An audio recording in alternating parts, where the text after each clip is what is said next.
삼가 우리 큰 제목인데요. 제가 한번 읽어볼게요. 하나님의 진노가 불의에 대하여 나타나나니, 이렇게 이제 이 시간에는 이제 죄에 대해서, 또 그 죄의 어, 결과인 이제 죽음이나 또 하나님이 진노하신다라는 그 부분을 이제 삼가를 통해서 이제 오늘 다루도록 하겠습니다. 그래서 지난주에는 우리 이제 예수 그리스도의 그 죽음이 어떠한 죽음이었는지, 그 죽음에 대해서 우리가 좀 살폈어요. 그래서 복음의 핵심이 예수님의 십자가, 또 그 십자가에서의 죽으심이 복음의 가장 핵심이다. 그러면 예수님이 어떠한 죽음을 당하셨는가 할 때는 이제 화목제물로서 죽으셨다. 이 화목제물의 의미를 이제 여러분 이제 다 아시죠? 그래서 죄인들에게 이제 쏟아져야 될 그 진노를 대신 받고 그 진노를 풀어드리는 그 제물이 화목제물이다라고 이야기했죠. 그래서 화목제, 그 5대 제사의 화목제와는 이 화목제물은 다른 개념이다라는 것도 기억해 주시면 좋을 것 같아요. 그리고 이 화목제물을 가장 잘 표현하는 이 문구라고 해야 될까요? 이 형벌을 대신 받으시고 죽으신 죽음이다. 이 형벌 대속적 죽음이라고 하는데요. 우리가 받아야 돼, 죄인은 내가 받아야 돼, 그 죄를 대신 짊어지시고 죽으신 죽음이 바로 예수 그리스도의 죽음입니다. 그래서 예수님을 믿는다고 할 때 그분의 그 십자가 죽으심이 어떤 죽음이었는지를 이걸 분명하게 알고 믿어야 됩니다. 예수님이 나의 주, 나의 하나님이심을 고백할 뿐만 아니라 그분의 그 십자가의 죽으심이 나를 위한, 또 나의 죄를 대신 짊어지시고 죽으신 형벌대속적 죽음, 화목제물이었음을 믿는 것. 이게 이 믿음의 굉장히 중요한 이 내용이고, 또 믿음의 우리 대상이신 예수 그리스도를 알아가는 거죠. 그래서 이 십자가가 어떤 것이었는지 다시 기억했으면 좋겠고, 이게 단순히 이 신약 시대에 드러난 개념이 아니에요. 그래서 구약에서부터 이 예수 그리스도의 이 형벌 대속적 죽음에 대해서 구약 성경 전체가 이거를 예견하고 말하고 있었다라는 것도 우리 같이 살폈었죠. 그 가죽옷, 그리고 이제 예수 그리스도가 우리의 화목제물 되심을 가장 잘 드러내준 사건 중에 하나가 유월절의 어린 양. 애굽에서 이제 출애굽할 때, 애굽을 탈출할 때, 그때 이제 이 유월절 어린 양이 대신 죽잖아요. 그게 이제 예수 그리스도를 그 십자가를 예표하는 사건이다. 그리고 5대 제사도 마찬가지라고 했어요. 그 율법 가운데 제사 제도를 우리에게 명령하시는데, 그 제사 제도 자체도 다 예수 그리스도의 죽으심을 예견하는, 예표하는 그 제사입니다. 그리고 대속죄에 드려지는 그 아사셀 염소, 두 염소를 가지고 하나는 이제 안수한 후에 제물로 드리잖아요. 번제로 드리는데 한 염소는 멀리 이제 내어 쫓는다고 했어요. 다시는 돌아오지 못하도록.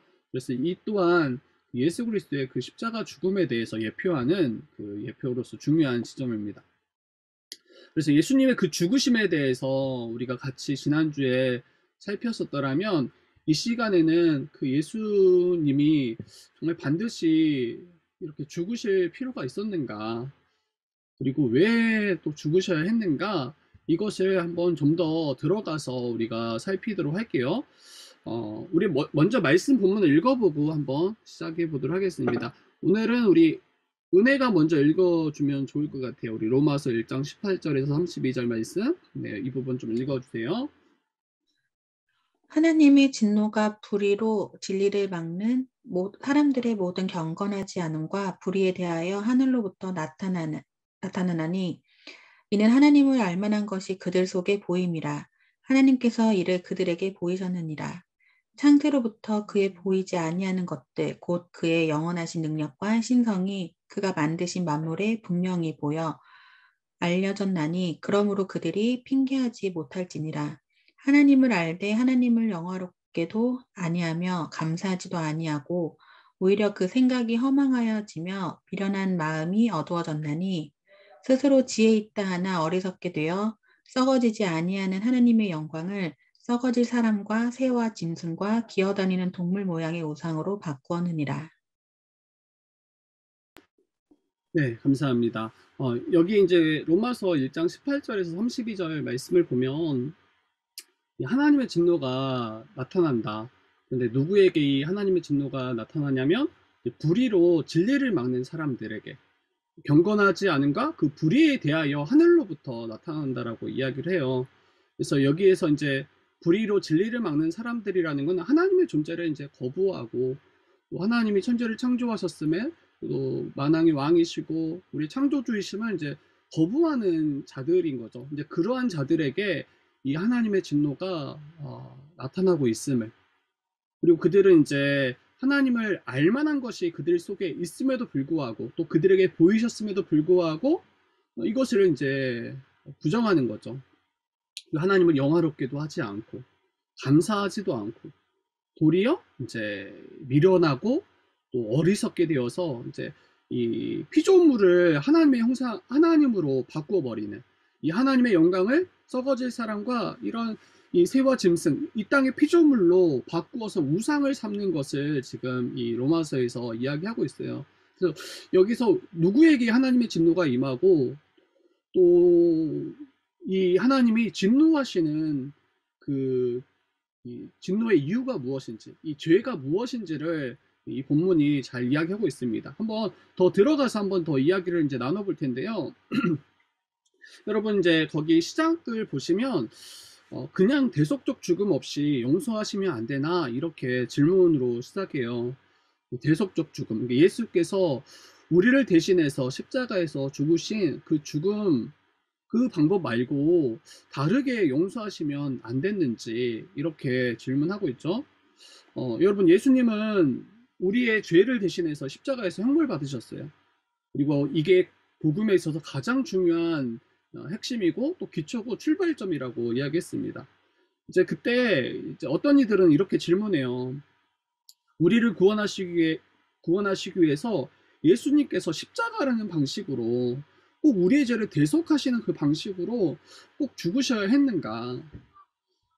네, 다른 방법으로 다르게 용서하실 수 없었는가? 이제 이것을 이제 질문하는 이들이 있습니다. 네, 그렇죠. 네. 그래서 이 예수님의 그 죽으심이 꼭 이런 방식으로 죽으셔야 했는지 질문할 때, 어, 이제 이 11세기에 이 안셀름이라는 이 분은 이 질문에 대해서 이렇게 답해요. 아직도 이 죄의 심각성과 죄의 결과의 엄중함을 모른다. 이렇게 질문하는 사람들은 이 죄가 얼마나 심각한지, 우리의 죄가 어떠한 결과를 만들어내는지 이것을 전혀 모르는 자들이라고 이야기를 합니다. 어, 생각해 보세요. 이 하나님을 이제 사랑이 풍성하신 하나님으로 이야기하잖아요.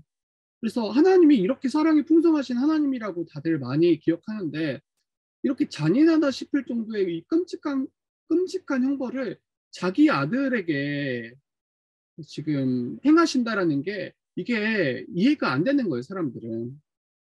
그리고 이런 방식 말고 사랑이 많기에 좀 정말 편한 방법, 아니면 좀 젠틀한 그런 방식으로 용서해 주시면 안 되는가? 내가 너를 용서하노라, 좀 말로 하시던지, 아니면 손을 꼭 잡아주시거나, 아니면 뭐 포옹을 해주시거나, 이렇게 다른 방식으로 좀 구원하실 수 있잖아요. 충분히 하나님이시기 때문에. 근데 이렇게 질문하는 자들, 이렇게 생각하는 자들은 아까 안셀름이 이야기했던 것처럼 우리의 죄가 얼마나 심각한지, 이 죄의 결과가 얼마나 엄중한지를 지금 모르는 자들이다라고 이야기하고 있어요. 이 죄의 심각성을 모른다면 이 하나님이 어떠한 분인지도 잘 모르는 거예요.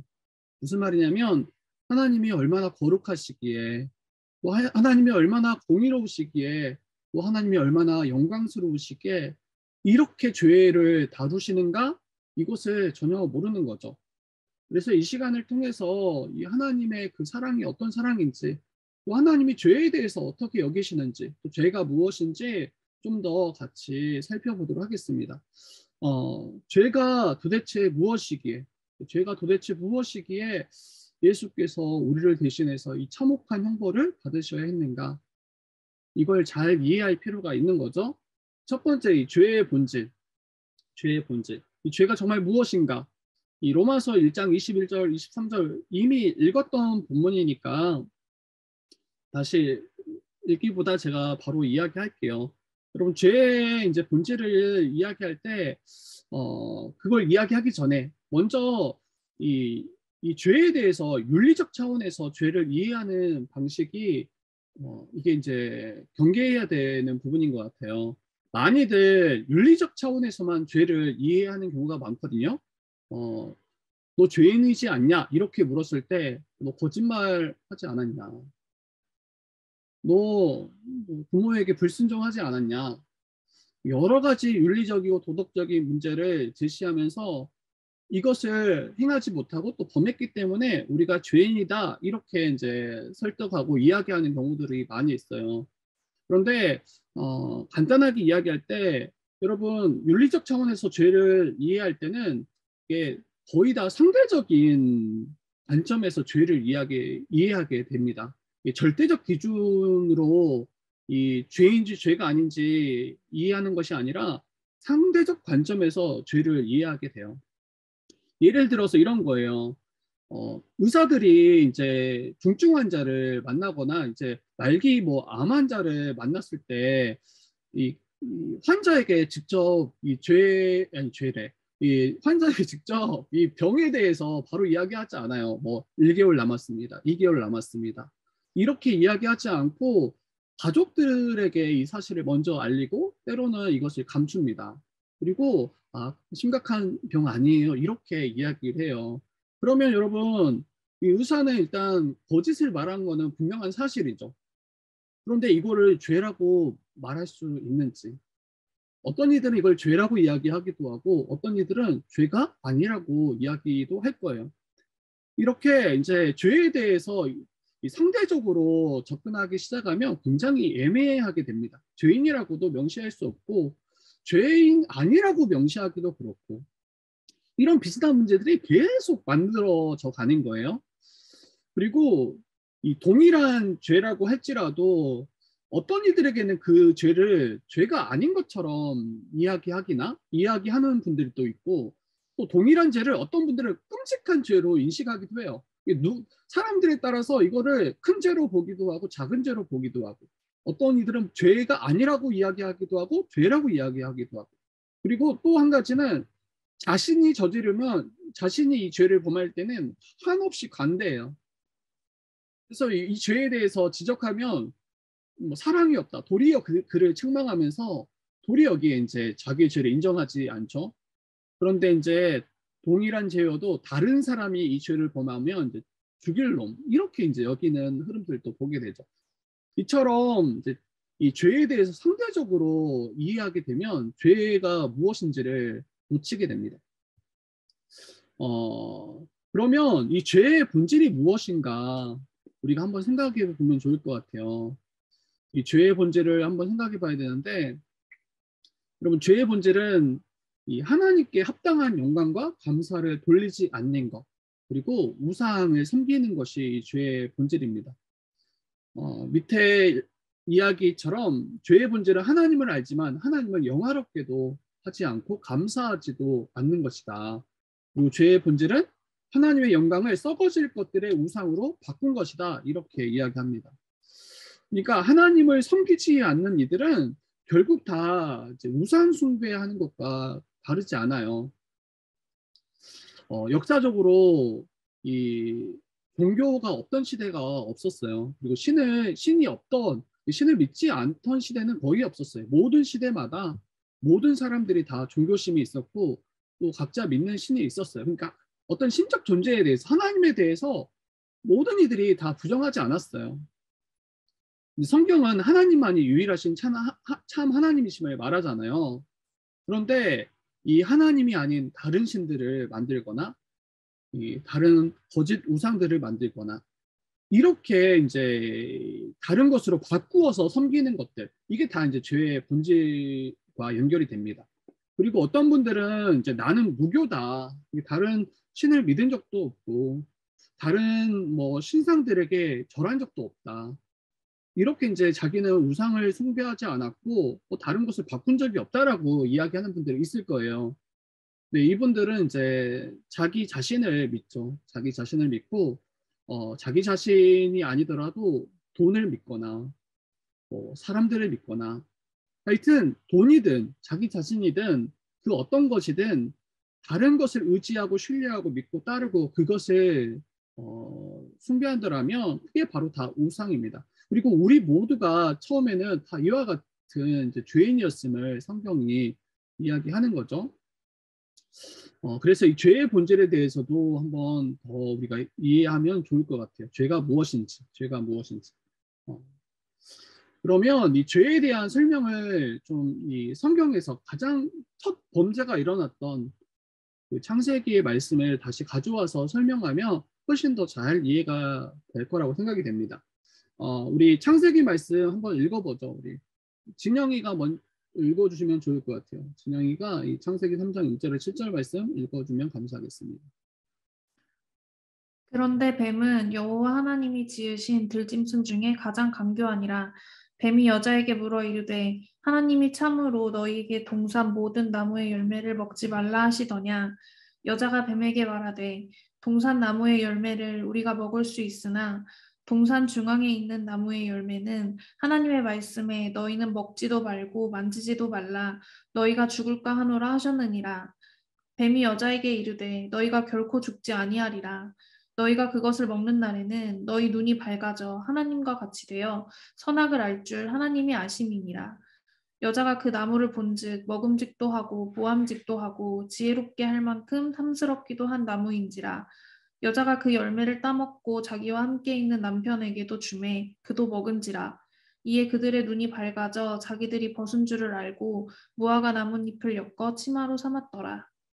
네, 감사합니다. 앞에서 윤리적 차원에서 죄를 이해하는 방식이 문제가 있다라고 이야기했잖아요. 그 실예가 바로 이 본문에서도 우리가 생각해 볼 수 있죠. 첫 범죄가 인류 첫사람 아담과 하와에서 시작되었잖아요. 일어났잖아요.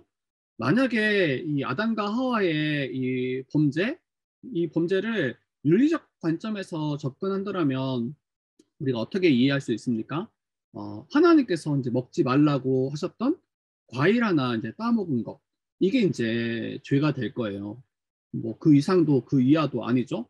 어, 그런데 그 죄에 대해서 하나님이 어떻게 행하시는가 할 때는 저주하시죠. 저주하시고, 여자에게는 임신하는 고통을 크게 더하시고, 또 남편을 원하지만 남편을 다스리게 할 것이고, 그리고 남자에게는 이제 온 땅이 이제 저주받아서 평생 땀 흘려야 수고해야 소산을 먹을 수 있는 거.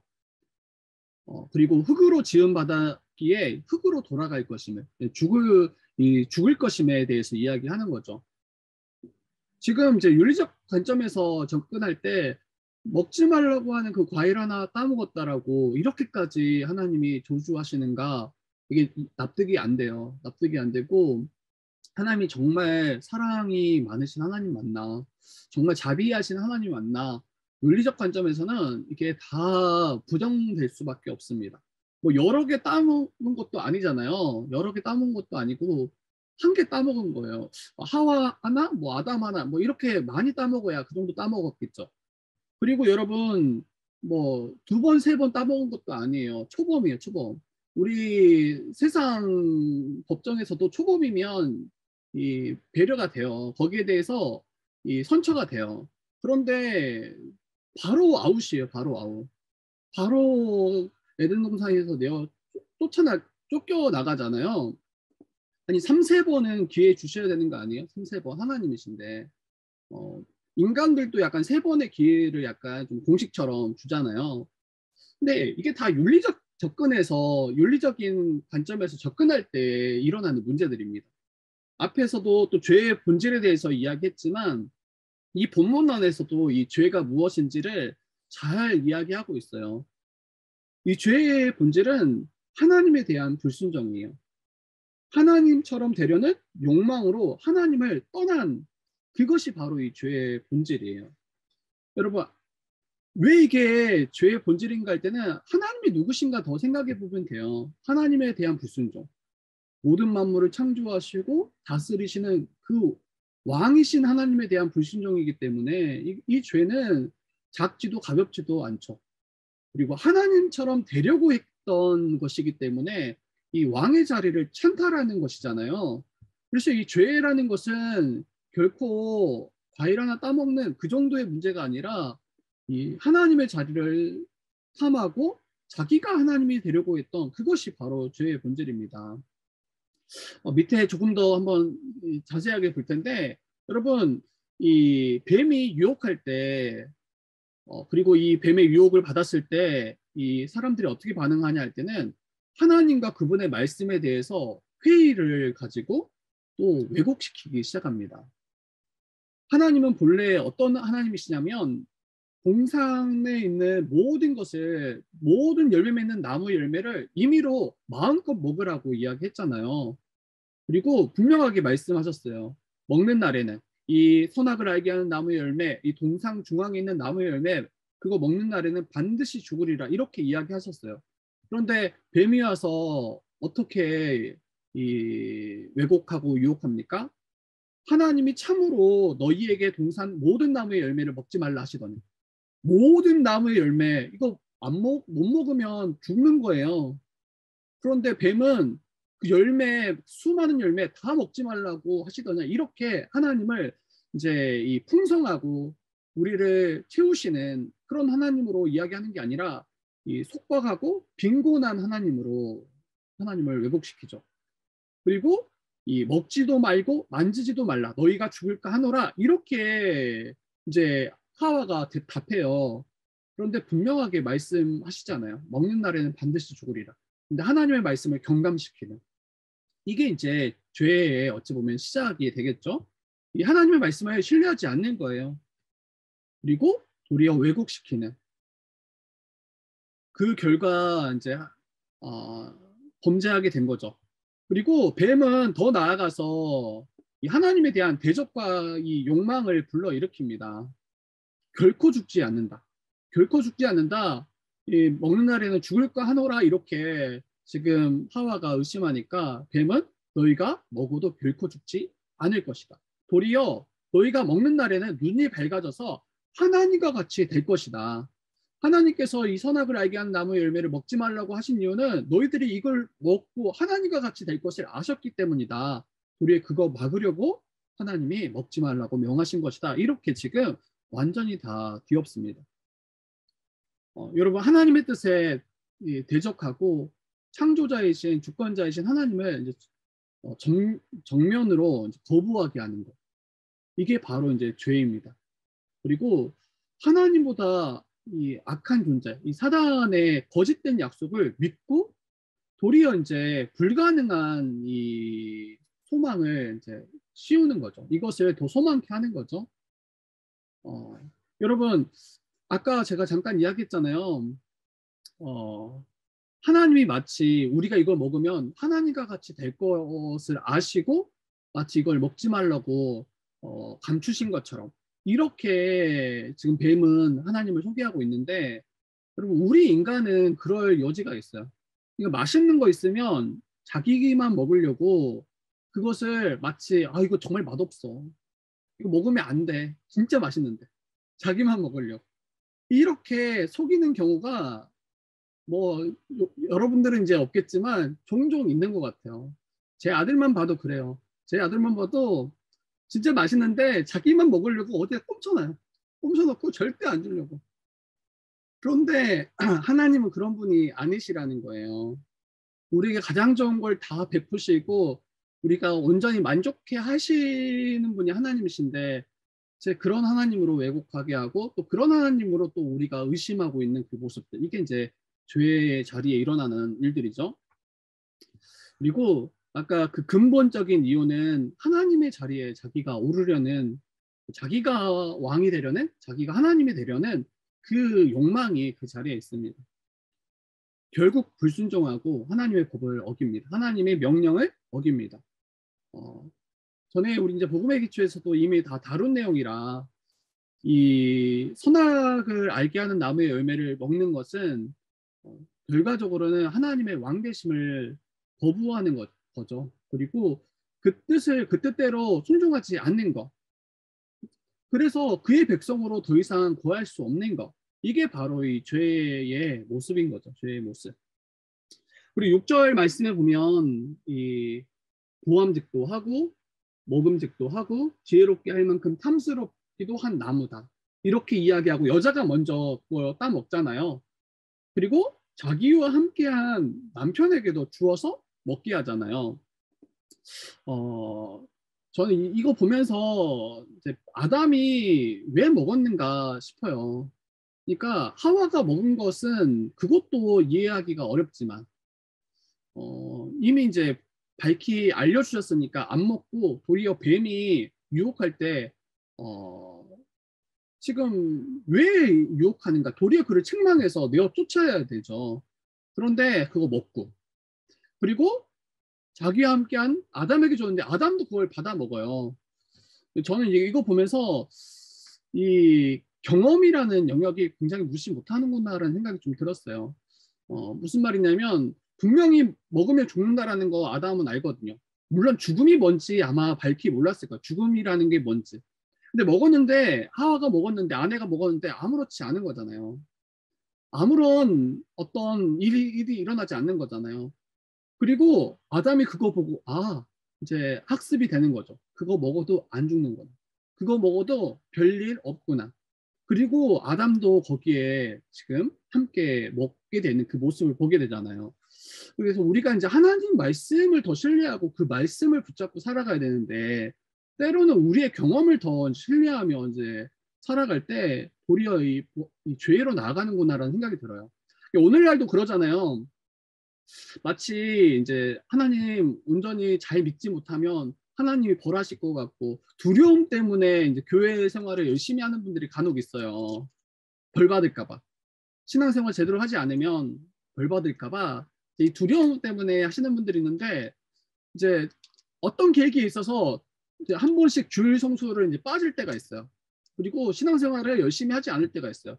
처음에는 굉장히 무서워합니다. 목사님 어떡하냐고. 하나님이 자기 미워하면 어떡하냐고. 그런데 아무 일 없거든요. 그리고 다음 주, 또 다다다음 주. 그러면서 이제 말씀을 도리어 신뢰하지 못하고 마치 하나님이 살아계시지 않는 것처럼 이렇게까지 나아가는 경우들을 종종 보는 것 같아요. 그래서 이 죄라는 것이 무엇인지 이 죄에 대해서 다시 한번 우리가 기억했으면 좋겠습니다. 이 죄의 심각성 한번 넘어가 볼까요? 우리 26페이지 넘어가서 이 죄의 심각성. 여러분 죄가 얼마나 심각한지 이 죄가 얼마나 심각한 문제인지 여러분 가장 크고 첫째 되는 계명을 어긴 거였어요. 이 죄라는 것은 가장 크고 첫째 되는 계명을 어깁니다. 그리고 이 창조주 하나님에 대한 범죄이다. 마태복음 22장 37절에서 38절 말씀을 우리 학범이가 한번 좀 읽어줄래요? 마태복음 22장 37절에서 38절 말씀. 예수께서 이르시되 내 마음을 다하고 목숨을 다하고 뜻을 다하여 주 너의 하나님을 사랑하라 하셨으니 이것이 크고 첫째 되는 계명이요. 네. 그래서 이 마태복음에서는 첫 번째 되는 계명이 무엇인가 할 때는 마음을 다하고 목숨을 다해서 뜻을 다해서 하나님을 사랑하는 것. 이것이 이 첫째 되는 계명이라고 이야기합니다. 그게 이제 10계명에서 이 첫 번째 계명부터 네 번째 계명까지 그래서 10계명을 둘로 나누면 하나님 사랑, 이웃 사랑이잖아요. 그래서 하나님께 불순종하고 대적하는 거는 가장 큰 계명을 이 어긴 것이고 불순종한 죄입니다. 그리고 이 죄 자체도 굉장히 큰 것을 범하고 이제 큰 계명을 어긴 거지만 이 그 죄의 엄중함, 뭐 중함과 경함을 다 떠나서 이 죄의 크기를 다 떠나서 이 우리가 범죄한 대상이 누구냐에 따라서 이 죄의 중함은 이제 달라지는 거죠. 우리는 하나님께 범죄했잖아요. 근데 그 하나님이 만왕의 왕이시고 모든 만물을 창조하시고 다스리는 주님이시잖아요. 그래서 그분께 우리가 범죄했더라면 여러분 그 죄는 결코 작지 않아요. 그리고 굉장히 엄중하죠. 그래서 영원히 형벌받는 것이, 영원히 지옥 가운데 형벌받는 것이 이게 성립이 되는 겁니다. 죄의 크기는 죄 자체뿐만 아니라 범죄 대상의 크기에 따라서 결정이 된다. 이거 이제 조선시대 생각하면 저는 쉽더라고요. 조선시대 때 정말 다른 이들에게 그냥 우리가 말실수하는 거, 약간의 그런 이제 실수하는 거는 그게 죄라고까지 이야기할 필요가 없어요. 아, 그냥 미안해. 이 정도면 충분히 이게 용서가 되는 거예요. 그런데 왕 앞에서 실수하는 거, 말실수, 그리고 약간의 어떤 뭐 우리의 이제 잘못, 뭐 예를 들면 이런 거예요. 그냥 우연찮게 그냥 말을 하는 거죠. 왕에 뭐 욕을 했다거나 왕을 약간 좀 깎아내렸다거나 이러면 왕이 듣고 아우 그럴 수 있지 이렇게 이야기하지 않는다는 거예요. 그 작은 죄에도 크게 벌하거나 또 사형을 또 내리기도 하는 거죠. 이처럼 죄의 크기는 죄 자체뿐만 아니라 범죄의 대상에 따라 결정이 됩니다. 그래서 이 죄가 얼마나 심각한 문제인가, 이 죄가 얼마나 심각한 문제를 불러내는가, 이거를 잘 우리가 기억했으면 좋겠어요. 그리고 이 죄의 악한 자기중심성, 이게 진짜 이제 심각한 것 같아요. 하나님 대신해서 이제 우상을 숭배하고 이 자기중심적으로 행하는 거예요. 결국 왜 우상을 숭배하고 하나님 아닌 다른 것을 따르는가 할 때는 결국 이 자기 자신을 높이기 위함이고 그 거짓 신을 통해서 하나님 아닌 다른 우상을 통해서 자기가 뭔가 더 큰 것을 얻기 위함이에요. 아담과 하와가 범죄했을 때 그 동기가 자기가 하나님 되고자 함과 같은 거죠. 결국 자기가 하나님 되고자 함이고 자기를 위해서 이제 신이 더 움직이도록 하기 위함입니다. 이 디모데후서 3장 2절에 이렇게 이야기합니다. 사람들이 자기를 사랑하며 돈을 사랑하며 자랑하며 교만하며 다 자기 사랑이에요. 돈 사랑함도 이 자기 자랑함도 교만한 것도 다 자기 사랑에 기인한 결과인 거죠. 그리고 자신의 전 존재로 이러한 자들은 하나님을 미워하고 대적하게 되어 있어요. 그리고 거부하게 되어 있어요. 불순종하게 되어 있어요. 그리고 하나님 없이 하나님의 자리를 차지하고 살아가려는 그 오만과 이 불순종함이 그 중심에 자리하고 있습니다. 그리고 이 창조로부터 떨어져서 이제 독립하려고 한다고 해요. 이 자율적, 자기 충족적 존재라는 허망한 이 환상이라고 이야기하는데 우리는 이 창조주 안에 구할 때 그 하나님 안에 우리가 그 안에 그분의 다스림 가운데 살아갈 때 가장 온전하고 가장 복된 존재로 살아갈 수 있는 거거든요. 이게 지금 인간이 그런 존재로 만들어졌는데 이 죄가 들어오고 나서는 어때요?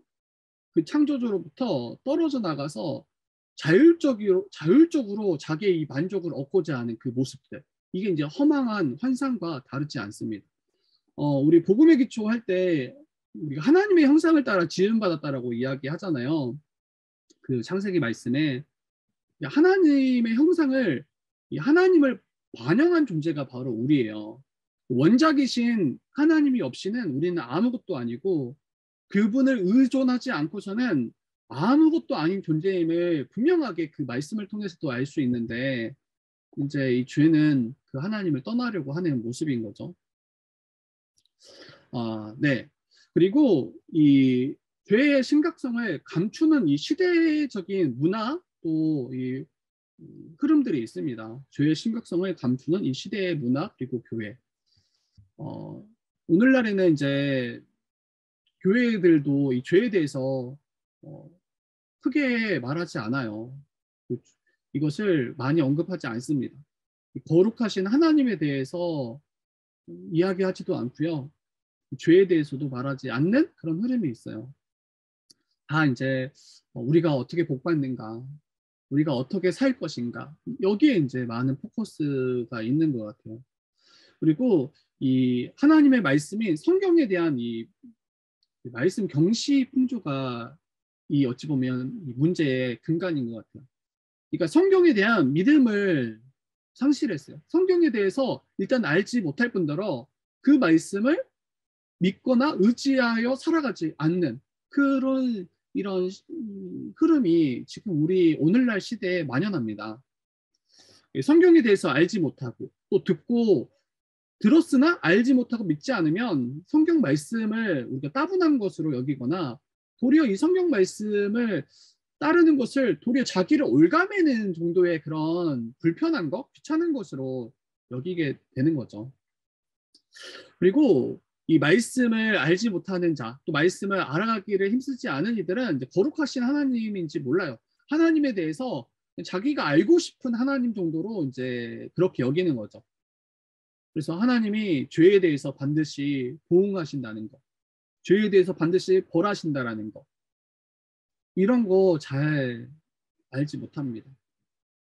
하나님이 의의 하나님이시다는 거. 이게 다 말씀이 약화될 때 이 하나님에 대해서 왜곡하게 되는 일들이 일어나는 것 같아요. 그리고 이 거룩하시며 의로우신 하나님에 대한 이 무지는 결과적으로 죄에 대해서도 이제 가볍게 여기거나 죄에 대해서 이제 무지한 결과로 이제 귀결되는 거죠. 이게 다 연결돼요. 말씀이 경시될 때 하나님에 대해서 알지 못하고 하나님에 대해서 알지 못할 때 죄에 대해서 무시하거나 경시하게 되는, 그리고 이 죄에 대해서 이제 무지할 때는 예수 그리스도의 그 십자가 이 대속적인 그 은혜가 무엇인지도 이게 얼마나 놀라운 것이고 우리 복된 것인지 이것조차도 이제 모르는 거예요. 이게 지금 얼마나 심각한 문제가 우리 가운데 일어나고 있는지 우리가 보게 되는 거죠. 다 무너져 내리는 거예요. 다 무너져 내리는 거예요. 말씀을 경시하는 흐름에 교회가 있더라면 이건 굉장히 심각한 문제가 아닐 수 없습니다. 다 잃어버리게 되는 모습으로 일어나는 것 같아요. 밑에 이 죄를 무엇으로 바꾸는가, 이 죄를 다른 것으로 바꾸어 버렸다라고 이 한 명 학자가 이야기하는데요. 여기서 보면 죄를 범죄로 바꿔버렸어요. 이게 무슨 말이냐면 죄가 범죄 아닙니까? 이렇게 물을 수 있잖아요. 그런데 이 형법적 차원, 그러니까 나라에서 정한 그 죄만 죄로 여기게 되는 그런 모습이 일어나기 시작한 거예요. 국가가 정해준 법의 틀 안에서만 죄인이라고 규정합니다.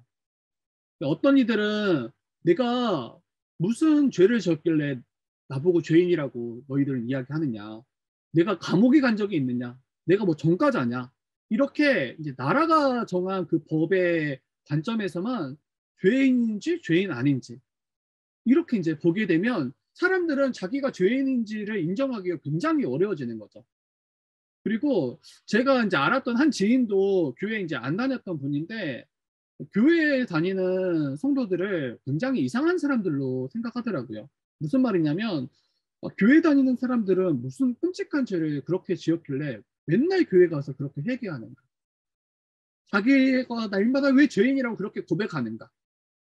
이게 그 친구는 진짜 말할 수 없는 그 끔찍한 죄들을 기독교인들이 항상 저지르고 있다라고 그렇게 생각했던 것 같아요. 그래서 너무 답답하더라고요. 이걸 어떻게 설명하나. 이게 죄에 대해서 이런 인식이 다르다라는 것을 너무 분명하게 볼 수 있는 것 같아요. 근데 교회가 이것을 똑같이 받아들이고 있다라는 거예요. 교회가 성도들이 죄인이 죄가 아닌지 윤리적 관점에서만 이걸 설득하고 설명하기 시작하니까 이 죄에 대해서 심각하게 여기지 못해요. 아니, 자기 그 거짓말 때문에 이렇게 자기가 심판당한다고? 그렇게 하나님이 진노하시고 영원토록 형벌하신다고? 납득하지를 못합니다. 두 번째로는 이 죄를 질병으로 바꾸어 버려요. 그래서 이 형벌하시는 거를 이제 치료 정도로 여기게 됩니다. 이 죄인들은 형벌받으면 뭐 감옥에 가거나 아니면 뭐 사형을 당하거나 이게 이제 형벌이잖아요. 그런데 이 죄를 어떤 질병 정도로 여길 때 이 질병을 이제 어떻게 그들은 고치고 해결합니까? 치료하는 거예요. 치료하는 거. 그래서 죄를 병으로 인식하는 흐름이 오늘날에 굉장히 강한 것 같아요. 보세요. 굉장히 끔찍한 범죄가 우리 사회에서 일어나는데 뉴스 보면 뭐 알코올 중독, 뭐 분노 장애, 조절 장애, 심신미약, 굉장히 끔찍한 범죄임에도 불구하고 그걸 죄를 죄로 여기지 않아요. 저 사람은 질병 때문에, 아프기 때문에 이런 일들이 일어난 것이다. 그래서 감옥으로 보내는 것이 아니라 병원으로 보내요. 그래서 거기서 치료받도록. 이 치료를 형벌로 인식하는 거예요. 이걸 굉장히 이제 사람들이 안 그래도 죄인인데, 안 그래도 악한데, 이걸 절묘하게 이제 이용해서 죄를 다 이제 합리화시키고, 죄를 그 끔찍한 범죄를 저질렀음에도 불구하고 자기의 죄를 전혀 인정하지 않는 그런 흐름에 지금 있는 것 같습니다. 그리고 세 번째로는 이 죄를 이 사회 혹은 사회 내 그룹의 책임으로 바꿔버려요. 이 집단의 이제 무책임성 이렇게 이야기하는데, 여러분 이런 거예요. 이제 왜 너가 이런 나쁜 일을 행하고 범죄했는가 할 때 어렸을 때 겪었던 그 트라우마, 가정에서 겪었던 그 끔찍한 어떤 경험들, 부모로 인해서 또 사회 구조로 인해서, 그래서 자기가 이 일을 하고 있다라는 거예요. 이런 범죄를 저질렀다는 거예요. 근데 이거의 전제 근거를 보면 자기가 잘못되지 않았다라는 거예요. 자기가 죄인이 아니라는 거예요. 자기 탓이 아니라 자기의 부모로부터 받은 그릇된 영향 때문에, 그 결과로 자기가 이 일을 했기 때문에 자기 문제가 아니라고 이야기하는 거예요. 사회가 자신을 방치한 결과로 자기가 이런 존재가 됐다라는 거예요. 그래서 자기의 죄를 전혀 인정하지 않아요. 그리고 사회가 그거를 괜찮다라고 여겨주는 흐름이에요. 여러분, 어떤 형태로든 죄인임을 이제 부정할 수 없어요. 성경의 관점에서 우리가 볼 때 이것을 계속 감추는 분위기이고, 이것을 괜찮다라고 여기는 분위기인데, 이런 사회의 통념들이 교회 안에 이제 고스란히 지금 들어온 것이 문제입니다. 사람들이 죄인임을 흐리게 만들어요.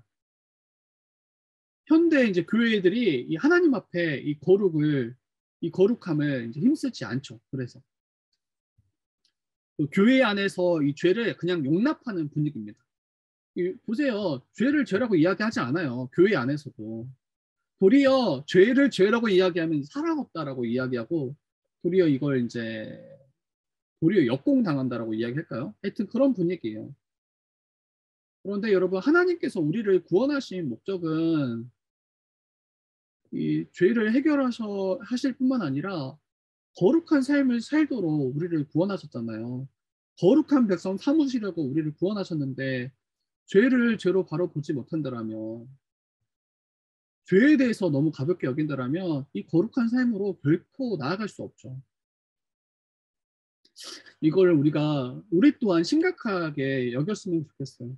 혹시 교회적으로, 우리 개인적으로 죄를 너무 가볍게 여기고 죄를 바라보지 못하고 또 죄를 다른 사람의 탓으로 전가하고 있는 모습은 혹시 없는지, 이것을 한번 우리가 생각하고 바라보면 좋겠습니다. 네, 죄의 결과로 바로 이어서 가도록 할게요. 그러면 이 죄가 얼마나 심각한지 우리가 살폈잖아요. 그럼 이 죄의 결과가 무엇인가? 죄의 결과는 죽음이죠. 죽음이에요. 여러분, 죄의 형벌은 죽음입니다. 그리고 이 죽음은 이 분리를 의미해요. 그래서 1차적으로는 이제 육체의 죽음이 있겠죠. 모든 사람들은 다 이 육체의 죽음을 피할 수 없어요. 근데 이 영과 육이 분리되는 것을 이제 육체의 죽음으로 이야기하고, 두 번째로는 영적 죽음이에요. 우리 범죄한 순간부터, 또 우리는 이제 난 순간부터, 이 땅에 우리가 생명이 우리 가운데 있는 그 순간부터 어머니 태 속에서부터 죄인이라고 이야기해요. 영적으로 죽었다라고 성경은 이야기합니다. 그리고 세 번째로는 영원한 죽음이 있어요. 영원한 죽음. 이제 둘째 죽음이라고도 하죠. 회개하지 않고 예수 그리스도를 믿지 않는 자들이 당할 영원한 형벌, 영원한 지옥 형벌을 영원한 죽음이라고 이야기합니다. 그래서 이 죄는 반드시 죽음을 가져와요. 이 창세기 2장 17절에 첫 범죄할 때 그 범죄한 결과가 뭐냐고 무엇이냐고 이야기했을 때 반드시 죽는다라고 하나님께서 말씀하셨잖아요. 그리고 에베소서 2장 1절에도 이 영적으로 죽은 자의 모습, 그는 허물과 죄로 죽었던 너희를 살리셨도다. 허물과 죄로 우리는 다 죽었던 존재라고 이야기합니다. 그리고 마태복음 25장 30절 말씀 보면 이 무익한 종을 바깥 어두운 데로 내어 쫓으라.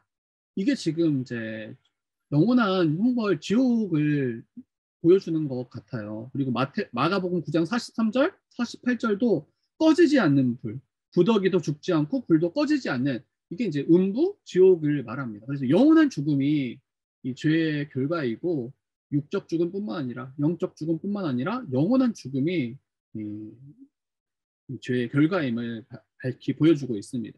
그리고 이 죄는 보편적으로 모든 자들에게 지금 주어졌고, 그리고 이 죄의 결과인 죽음도 모든 자들에게 다 지금 당한 일이다라는 거를 두 번째에서 이야기하고 있어요. 한 사람으로 인해서 죄와 사망이 세상에 들어왔습니다. 한 사람 아담으로 인해서 모든 사람이 다 범죄하게 되었고 모든 사람이 다 사망 아래 거하게 된 겁니다. 그래서 마태복음 5장 12절 말씀인데요. 우리 이 말씀을 한번 민영이가 한번 읽어주면 좋을 것 같아요. 로마서 5장 12절 말씀. 그러므로 한 사람으로 말미암아 죄가 세상에 들어오고 죄로 말미암아 사망이 들어왔나니 이와 같이 모든 사람이 죄를 지었으므로 사망이 모든 사람에게 이르렀느니라. 네, 그래서 이 죄의 보편성 그리고 이 죽음의 보편성. 한 사람 아담으로 인해서 죄가 들어왔고 그 죄로 말미암아 모든 자들에게 이 사망이 이르렀음을 이야기합니다. 모든 사람이 죄악에 오염되고 이 죄의 결과인 사망에 이르게 된 거죠. 그래서 로마서 3장 10절 말씀에서는 의인이 없다, 하나도 없다라고 이야기해요. 당연한 거죠. 당연한 거죠. 한 사람으로 말미암아 모든 사람들에게 이 죄가 오염되고 또 죄가 이르렀기 때문에 다 죄인입니다. 이 세상은 죄와 사망이 지배하는 세상이고 한 사람을 넘어서는 죄의 권세를 우리가 보고 있는 거죠. 네, 우리 큰 이본으로 가면 영적으로 죽은 자의 모습에 대해서도 이야기합니다. 영적으로 죽은 자의 모습. 영적으로 죽은 자의 모습인데 이게 영의 죽음을 이야기하는 거죠. 이 첫 번째 이 죽은 자는 어떠한 모습인가 할 때는 이 죄인됨의 자각과 이 부끄러움을 가지고 살아갑니다. 이 창세기 3장 7절에 보면 이 죄가 딱 이 선악을 알게 한 나무 열매를 먹었을 때 그들의 눈이 실제로 밝아졌어요. 근데 하나님과 같이 된 게 아니죠. 이 눈이 밝아져서 자기들이 벗은 줄을 알고 무화과 나무님을 엮어서 치마로 삼았더라 이렇게 이야기합니다. 이 벌거 벗음 자체가 수치스러운 게 아니에요. 아마 죄가 들어오지 않았더라면 우리 모두는 다 벌거 벗은 존재로 살아가지 않았을까요? 물론 이제 그때 정말 패션 때문에 또 뭐 무화과 나뭇잎을 혹 뭐 입을 수 있어요. 그리고 뭐 다른 게 있을 수 있어요. 그런데 이 지금 나뭇잎을 지어서 이 가린 것은 이 죄로 말미암은 수치 때문인 거잖아요. 그래서 처음에 이 벌거벗음은 수치스러운 게 아니었어요. 문제는 죄가 들어온 후에 자기가 얼마나 수치스러운지 깨닫게 되고 그로 말미암아 이 죄를 가리고자 이 죄의 수치를 가리고자 이 무화과 나뭇잎을 지어 입었다라는 거예요. 그래서 죄로 말미암은 수치를 부끄럽게 여기고 느끼게 되었습니다. 그리고 죄로 말미암아 이 하나님의 영광이 떠났기 때문이에요. 이 죄로 인하여 이 하나님의 영광이 떠났기 때문에 이 수치가 들어온 거예요. 이 범죄한 자들의 모습을 보면 다 이거 밝히 드러나는 것 같아요. 이 범죄한 자들이 자신의 죄가 세상에 드러나면 어떠한가요? 그 전까지는 범죄했음에도 불구하고 아무렇지 않은 것처럼 그렇게 살아가요. 근데 그 죄가 딱 밝히 드러났을 때 이제 자기 이제 얼굴부터 가리기 시작하죠.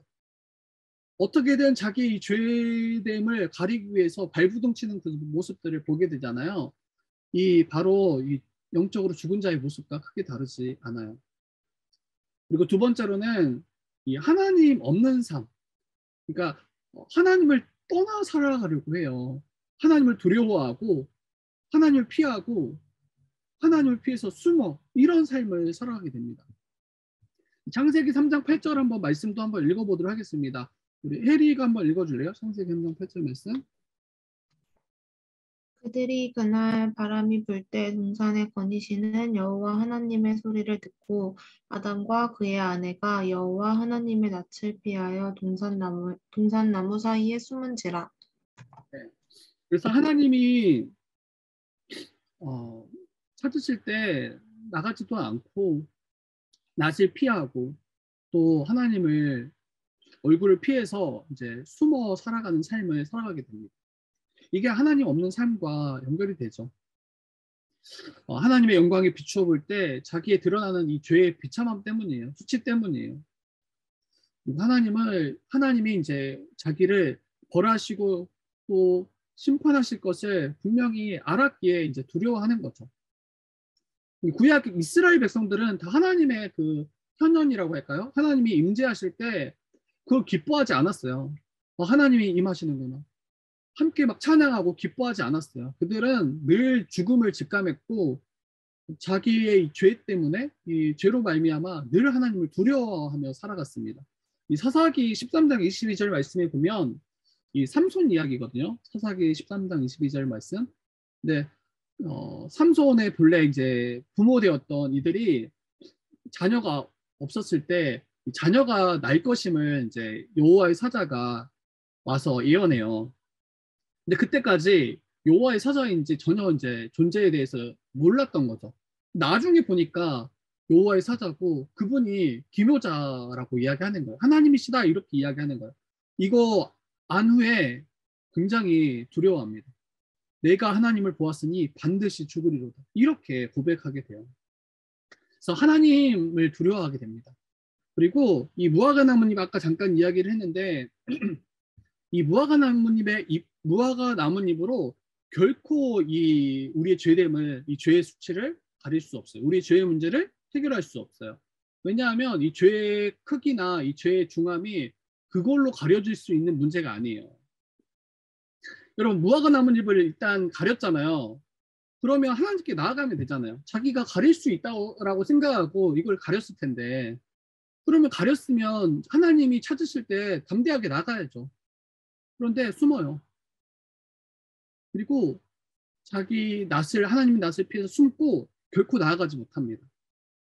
그걸로 결코 하나님 앞에 설 수 없는 거죠. 우리의 어떤 선행, 종교, 철학, 우리가 행할 수 있는, 우리를 가릴 수 있는 그 어떤 것도 인간의 힘으로는 이 죄의 수치를 가릴 수 없고 결국에 다 드러날 수밖에 없습니다. 그리고 세 번째로 이 창조의 온전함의 상실이다라고 이야기해요. 창조의 온전함의 상실. 여기 말씀 앞에 읽었던 말씀이긴 한데 그래도 한번 다시 읽어봅시다. 우리 나래가 한번 읽어줄래요? 로마서 1장 21절 22절. 하나님을 알되 하나님을 영화롭게도 아니하며 감사하지도 아니하고 오히려 그 생각이 허망하여지며 미련한 마음이 어두워졌나니 스스로 지혜 있다 하나 어리석게 되어. 네. 여기 창조의 온전함의 상실이라고 이야기하잖아요. 본래 아담과 하와가 창조받을 때 온전한 존재로 창조받았어요. 하나님에 대해서 밝히 알았고요. 죄의 결과도 밝히 알았고요. 그래서 하나님께서 아담과 하와를 창조하셨을 때 하나님뿐만 아니라 하나님의 뜻을 알았습니다. 하나님을 영화롭게 했고 하나님을 예배하는 삶을 살았던 존재가 바로 아담과 하와였어요. 근데 죄가 들어온 이후에 이게 어떻게 바뀝니까? 하나님을 알지만 영화롭게도 하지 않아요. 감사하지도 않고 그 생각도 허망해지고 미련하고 이게 바로 창조의 온전함을 상실된 모습이에요. 인간의 힘으로는 이제 결코 돌이킬 수 없는 모습이에요. 인간의 힘으로는 결코 이 본인들이 범죄했던 그 결과를 뒤집을 수 없는 그 지경까지 지금 가 있는 모습이에요. 그래서 이 영적으로 죽은 자의 모습은 완전히 무능력합니다. 무능력해요. 네. 3번으로 가보도록 하겠습니다. 하나님은 죄에 대해서 반드시 진노하시는 분이다라고 이야기했는데, 그러면 그 진노가 여러분 우리가 죽고 난 후에 주님 다시 오실 그때에만 부어지는가 한번 생각해 봤으면 좋겠어요. 지금 부어지는 하나님의 진노. 이 로마서 1장 18절 말씀 보면 하나님의 진노가 불의로 진리를 막는 사람들의 모든 경건하지 않음과 불의에 대하여 하늘로부터 나타나니 이렇게 이야기합니다. 이 헬라어 이 성경으로 보면 이 나타나니 이 단어가 이 시제가 현재 진행형이에요. 현재 진행형. 그리고 헬라어에서 이 현재 진행형은 이 계속 지속이라는 의미가 있어요. 계속 지속.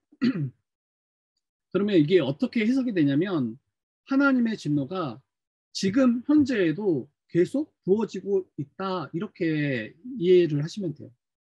하나님의 진노는 지금도 나타나고 계속 나타나고 있고 주님 오실 때까지 계속 그 진노는 지금 부어지고 있고 나타나고 있음을 이야기하는 거예요. 여러분 지금 우리가 살아가는 지금 이때에도 하나님의 진노는 부어지고 있습니다. 그러면 이 진노가 어떻게 지금 나타나고 부어지고 있을까요? 이 첫 번째가 내버려 두심이에요. 내버려 두심. 우리가 아까 읽었던 로마서 말씀 보면 이 1장 말씀에 보면 이제 내버려 두셨다라고 이야기하거든요. 그런데 여러분 죽음의 길로 향하고 있는 자들을 그 길을 막지 않는다라고 생각해 보세요. 이거는 정말 무서운 거죠. 무서운 거죠. 뻔히 그곳으로 가면 죽을 게 분명해. 그런데 위험에 돌이켜 이렇게 이야기하지 않고 침묵하고 있더라면 이건 굉장히 두렵고 섬찟한 이야기가 아닐 수 없을 것 같아요. 이게 뒤에 이제 더러움과 우리의 부끄러움과 우리의 욕심과 상실한 마음대로 우리를 버려두셨다라고 이야기합니다. 죽음 앞에 서 있는데 막지 아니하시는 모습인 거예요. 이게 지금 불의로 경건을 막는 죄인들에게 부어지는 하나의 진노의 모습입니다. 여러분 우리 때로는 이 하나님이 간섭하실 때 이걸 도리어 고통스럽게 우리가 여길 때가 있어요. 뭐 충분히 이해돼요. 우리가 그릇된 길로 생명의 길이 아닌 사망의 길로 나아갈 때 만약에 우리의 부모가 정말 우리를 사랑한다면 때려서라도 말려야 되는 거잖아요. 어떻게 해서든 돌이키도록 말하고 또 끌어가기도 하고 뭐 여러 가지 모습으로 그 길을 막잖아요. 마치 하나님이 지금까지 그러한 모습으로 그들을 계속 이스라엘 백성들을 또 우리들을 다루어 가시는 모습이에요. 그런데 이렇게 이제 이야기하는 분들이 있어요. 제발 간섭하지 말았으면 좋겠다. 제발 나를 내버려뒀으면 좋겠다. 신경 쓰지 말았으면 좋겠다. 이제 이렇게 말하는 분들이 간혹 있어요. 이제 간섭하지 않으면 내버려 두면 이게 자기가 더 편한 거죠. 귀찮지 않은 거죠. 근데 괜찮냐는 거예요. 정말 내버려 두면 괜찮냐는 거예요. 또 그런 분들이 간섭하지 말라고 하는 분들, 또 이제 내버려 두고 신경 쓰지 말라는 분들, 지금 간섭하고 신경 쓰고 있다라는 거는 지금 개입하지 않으면 안 되기 때문에 대부분 개입하고 간섭하는 경우들이 많잖아요. 너무나 이제 뭐 마마보이나 이렇게 하나부터 열까지 그렇게 간섭하는 거 말고요. 정말 이제 심각한 문제가 있을 때 간섭하고 개입하고 나아갈 텐데 그런 분들이 이제 실제로 거기에 대해서 그러면 관심을 끄거나 관여하지 않으면 나중에 이제 다 망하고 나서 나중에 다 이제 이 문제들이 다 터질 대로 터지고 나서 왜 그때 안 말렸냐, 왜 그때 안 잡아줬냐, 왜 간섭하지 않았냐 이렇게 이제 말하는 경우들도 보게 돼요. 교회도 마찬가지인 것 같아요. 교회도 이런 경우가 종종 있는 것 같아요. 믿음을 부정하고 교회를 떠나려는 어떤 이제 형제 자매들. 근데 그때 어느 누구도 그를 붙잡아 주지 않고 버려둔다라면 이게 괜찮겠냐는 거예요. 간섭하지 않은 게 이게 무서운 형벌이에요. 그리고 하나님이 진노하시는 모습이에요. 돌이키지 못하도록 눈과 귀를 막는 그런 모습이기도 할 거예요. 그리고 교회에서 이제 생활하다 보면, 우리의 신앙생활을 하다 보면, 여러분, 당연히 우리는 교회적으로 서로가 서로를 간섭하고 또 우리가 개입해야 되는 모습이 이게 당연한 거라고 인식하셔야 돼요. 어떤 분들은 예배 참석 외에 다른 어떤 것도 간섭받지 않기를 원해요. 딱 주일날 교회에 와서 말씀 듣고 딱 거기까지. 근데 이 말은 이제 무슨 말이 됩니까? 주님께서 다스리시기를 원치 않는다라는 말과 똑같은 말이죠. 그리고 나는 주의 백성이 아니다라는 것과 같은 말이 될 거예요. 그래서 우리 신자들은, 성도들은 우리 일상의 모든 삶을 말씀으로 우리가 때로는 이제 간섭받기도 하고, 간섭이라고 하니까 나쁜 뉘앙스이긴 한데, 우리의 말씀 가운데 우리의 삶이 이제 하나님께서 관여하시죠. 참여하시죠. 우리의 돈을 버는 것, 또 돈을 쓰는 것, 연애를 하고 또 결혼을 하고 가정을 세우고 자녀를 양육하고, 우리 모든 일상의 일들을 함께 이 일들을 다루어 가잖아요. 작은 일부터 큰 일까지. 근데 이거를 이제 거부한다라면, 이것을 간섭이라고 여기고 이걸 답답해 여긴다라면, 이 자유가 없다라고 느낀다라면, 이게 이제 하나님이 지금 진노가 임하고 있는 모습일 수 있는 거예요. 신자는 어떤 존재냐면, 하나님을 주로 우리가 인정하고 하나님의 통치를 기뻐하고 또 그분의 말씀대로 살아가는 것이 가장 복된 삶임을, 가장 안전한 삶임을, 이거를 이제 인정하고 도리어 우리가 기도하잖아요. 하나님, 나의 삶을 다스려 주십시오. 하나님의 뜻에 합당하게 나의 삶이 흘러가도록 주님 끝까지 나를 붙잡아 주십시오.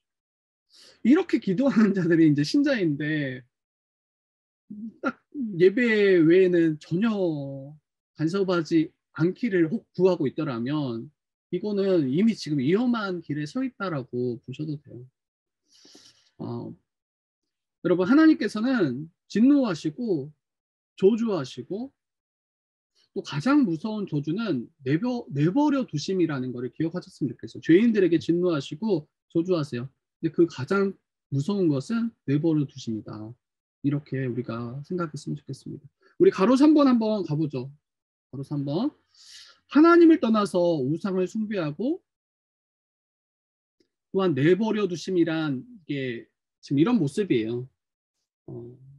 이 하나님을 떠나서 우상을 숭배하는 것, 그리고 내버려 두심이란 하나님의 진노 아래에 있는 인간의 삶이다. 그래서 그러한 삶이 어떠한 삶인가 할 때는, 여러분, 순리에서 영리로 바뀐 삶을 살아갑니다. 이 순리에서 영리로, 내추럴하게 자연스러운 것이 아닌 이제 부자연스러운 것으로 그 삶을 바꾸어내요. 이 로마서 1장 26절 말씀 보면, 이 때문에 하나님께서 그들을 부끄러운 욕심에 내버려 두셨으니 곧 그들은 여자들로 순리대로 쓸 것을 바꾸어 영리로 쓰며, 이렇게 이야기하잖아요. 그래서 여기에서 말하는 이 부끄러운 욕심은 이제 성적인 부분이에요. 그래서 이 그들의 여자들도 순리대로 쓸 것을 바꿨어요. 영리로 쓰며. 그래서 이거 동성애와 연결해서 이 말씀을 해석합니다. 그러니까 하나님의 창조 원리는 어때요? 남자와 여자를 창조하셨고, 남자와 여자가 가정을 이루고, 또 그 안에서 이 하나님이 허락하신 선물인 이 성을 쓰는 거죠. 그런데 이거를 다 역행해요. 그래서 남자가 남자를, 여자가 여자를. 이러한 모습이 이 순리적인 삶이 영리로 바뀐 삶입니다. 하나님을 떠나 살아가는 삶의 모습이 이제 쾌락을 추구하고, 그 쾌락의 끝인 이러한 죄로 달려가는 거죠. 그리고 단순히 이런 동성애뿐만 아니에요. 여러분, 순리는 뭐냐면 사랑하는 거예요. 사랑하는 거. 그런데 영리는 미워하는 것을 이제 추구하죠. 그리고 순리는 희망이고 또 소망인데 영리는 절망과 염려예요. 순리는 사랑을 나누고 또 나눔을 통해서 풍족함을 누리는 건데 영리는 자기만을 위하고 자기 것만을 이제 축적하는 모습이고 순리는 지혜로운 것인데 영리는 어리석은 것이고 순리는 진실함인데 영리는 거짓을 말하는 것이죠. 그래서 이 하나님의 진노를 그 진노 아래 살아가는 지금 부어지고 있는 그 진노 가운데 거하는 자들의 모습이 바로 이와 같은 삶을 살아가고 비정상인데 정상처럼 여기는 모습이에요. 비정상인 삶을 살아가고 있는데 마치 정상이라고 이야기하는 그 시대의 또 그러한 모습, 죄를 죄로 이제 인식하지 않게 하는 모습입니다.